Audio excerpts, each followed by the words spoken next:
Assalamualaikum warahmatullahi wabarakatuh. Perkenalkan, nama saya Anita Usyana Hakim dengan NIM 23140194.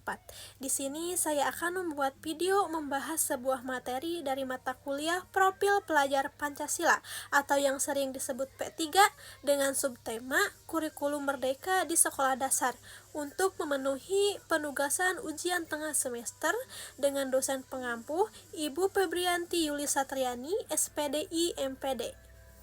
Selanjutnya kita masuk ke pembahasan yang pertama, ada pengertian kurikulum merdeka.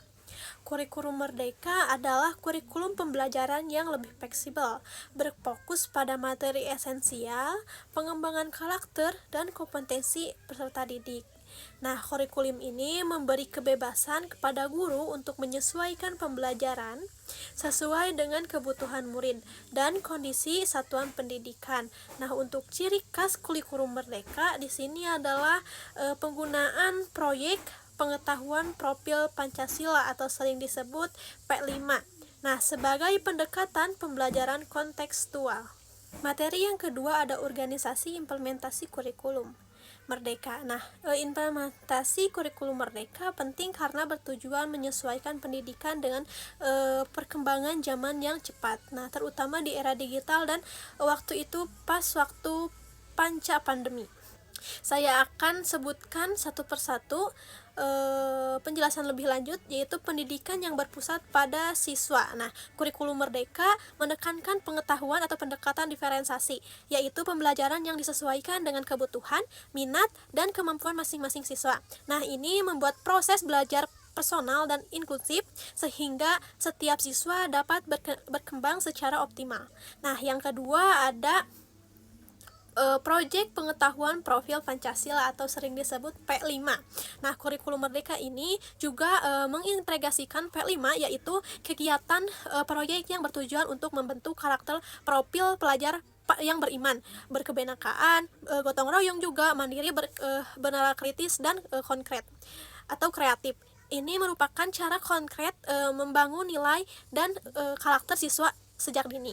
Nah, yang ketiga ada fleksibilitas. Dalam pengelolaan kurikulum, siswa diberikan keleluasaan untuk mengatur kurikulum sebagai konteks dan kebutuhan lokal. Nah, hal ini mendukung inovasi di tingkat satuan pendidikan dan memungkinkan adaptasi terhadap perubahan yang terjadi di lingkungan kita sekitar. Yang keempat ada penilaian yang holistik. Nah, penilaian dalam kurikulum merdeka tidak hanya berfokus pada hasil akademik, akan tetapi juga pada proses dan perkembangan karakter. Guru diajak atau didorongkan untuk menggunakan asesmen formatif dan sumatif secara seimbang. Nah, sehingga siswa tidak dapat merasa tertekan hanya oleh angka. Selanjutnya yang kelima ada pengetahuan peran guru sebagai fasilitator dalam kurikulum merdeka. Guru berperan sebagai fasilitator yang membimbing siswa untuk berpikir mandiri, mengeksplorasi ide-ide, dan belajar aktif.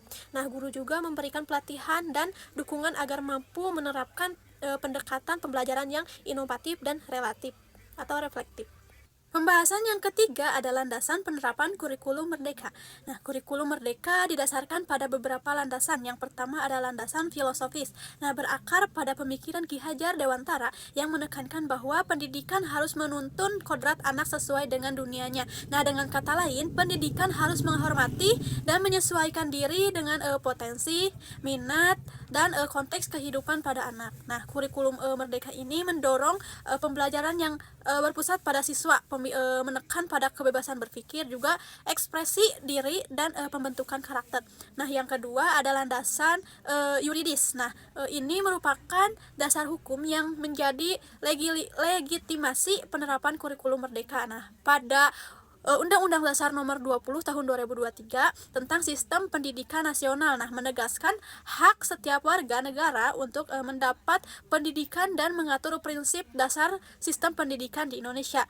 Selanjutnya pada PP Nomor 57 tahun 2021 tentang standar nasional pendidikan. Nah, mengatur standar yang harus dipenuhi satuan pendidikan termasuk standar isi, proses, dan hasil pendidikan. Nah, selanjutnya pada Permendikbud Butstrik nomor 5 tahun 2022 menyempurnakan standar kompetisi kebutuhan zaman, juga menekan pada pengetahuan karakter, kompetensi dan kesiapan siswa menghadapi tantangan global. Landasan yang ketiga ada psikologis dan sosiologis. Nah, pada psikologis, kurikulum Merdeka memperhatikan tahapan perkembangan kognitif, emosional, dan sosial anak. Nah, pendekatan ini memberikan ruang untuk diferensiasi pembelajaran sesuai dengan kesiapan dan minat siswa.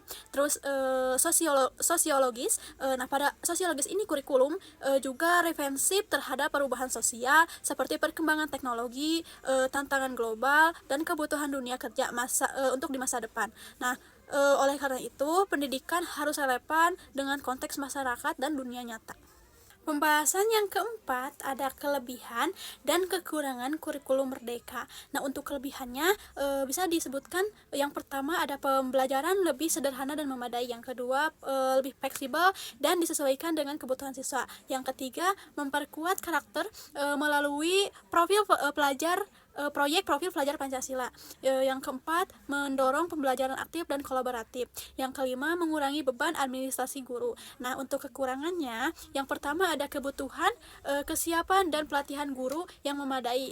Yang kedua, tidak semua sekolah memiliki fasilitas dan sumber daya yang mendukung. Terus yang ketiga ada evaluasi hasil belajar masih dalam tahap perkembangan. Yang keempat ada potensi ketimpangan agar sekolah jika diimplementasikan tidak merata. Pembahasan yang terakhir ada penerapan implementasi kurikulum Merdeka di Indonesia. Penerapan kurikulum dilakukan secara bertahap sejak tahun 2022 dengan pendekatan yang pertama ada sekolah penggerak, kedua mandiri belajar atau belajar mandiri, terus mandiri berubah dan mandiri berbagi. Terus ada pelatihan yang ketiga dan pendampingan. Yang keempat ada penekanan pada proyek P5. Kurikulum Merdeka merupakan upaya pemerintah untuk menciptakan sistem pembelajaran yang lebih relevan, fleksibel, dan berpusat pada siswa. Nah, dengan menekankan pembelajaran yang mendalam, pengembangan karakter, dan kebebasan guru dalam mengelola pembelajaran. Sekian video materi yang saya sampaikan. Mohon maaf bila ada kekurangan kata atau perbuatan. Wassalamualaikum warahmatullahi wabarakatuh.